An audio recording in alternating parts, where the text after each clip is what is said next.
വെற்றிവേൽ മുരുകനുക്ക് ഹരഹരോഹര.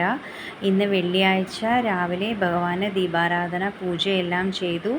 എല്ലാവർക്കും നല്ലത് മാത്രം വരട്ടെ. നിങ്ങൾ ഉദ്ദേശിക്കുന്ന ഓരോ കാര്യവും മുരുകഭഗവാൻ നിഷ്പ്രയാസം നടത്തി തരും. ഇന്ന് ഭഗവാൻ തരുന്ന മെസ്സേജ് എന്താണെന്ന് നോക്കാം.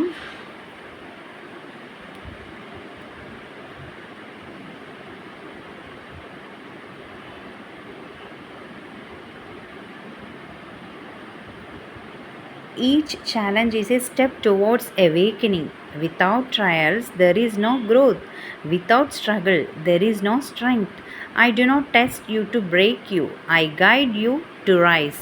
ഭഗവാൻ പറയുന്നത്, ഇപ്പോൾ നീ നേരിടുന്ന ഓരോ വെല്ലുവിളിയും ആത്മജാഗ്രതയിലേക്കുള്ള ഒരു ചുവടാണ്. പരീക്ഷണങ്ങളില്ലാതെ വളർച്ചയില്ല, സമരമില്ലാതെ ശക്തിയില്ല.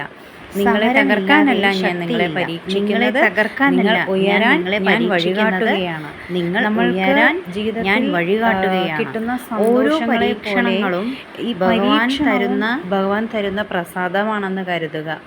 അത് സന്തോഷത്തോടെ അനുഭവിക്കുക. ഭഗവാൻ നിങ്ങൾക്ക് നല്ലത് മാത്രമേ തരുള്ളൂ. ഈ വെല്ലുവിളികൾ താണ്ടി നിങ്ങളുടെ ജീവിതത്തിൽ ഏറ്റവും വലിയ നല്ല ഒരു സന്തോഷം, എല്ലാം നിറഞ്ഞ സൗഭാഗ്യങ്ങൾ എല്ലാം വരും. എല്ലാം ഭഗവാനിൽ സമർപ്പിക്കുക. വെற்றிവേൽ മുരുകനുക്ക് ഹരഹരോഹര.